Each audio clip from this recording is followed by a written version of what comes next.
সবাইকে আন্তরিক অভিনন্দন এবং শুভেচ্ছা জানাচ্ছি। দেশীয় প্রযুক্তির স্যানিটারি ন্যাপকিন প্যাড নিয়ে যারা বিজনেস করবেন তাদের জন্য গুরুত্বপূর্ণ হচ্ছে মার্কেটিং। তো এই প্রোডাক্টগুলো অনেকে জিজ্ঞাসা করেন যে কোথায় মার্কেটিং করব, কিভাবে মার্কেটিং করব। দেশীয় প্রযুক্তির স্যানিটারি ন্যাপকিন প্যাডগুলো বিশেষ করে হসপিটাল এবং ক্লিনিকে সিজার এবং ডেলিভারি পরে ইউজ হয়।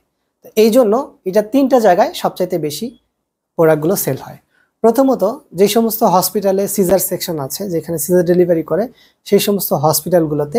দ্বিতীয়ত, হসপিটালের ভেতরে যেই ফার্মেসিগুলো আছে সেই ফার্মেসিগুলোতে। এবং তৃতীয়ত, হসপিটালের আশেপাশে যে ফার্মেসিগুলো আছে এই ফার্মেসিগুলোতে আপনি এই দেশীয় প্রযুক্তির স্যানিটারি ন্যাপকিন প্যাড সেল করতে পারবেন। সো আপনাকে প্রথমে গুরুত্ব দিতে হবে এই 3টা জায়গায়, তাহলে আপনি আপনার প্রোডাক্ট ভালো সেল করতে পারবেন এবং নিজেকে একজন সফল উদ্যোক্তা হিসাবে গড়ে তুলতে পারবেন। সবাই ভালো থাকবেন, সুস্থ থাকবেন। আল্লাহ হাফেজ।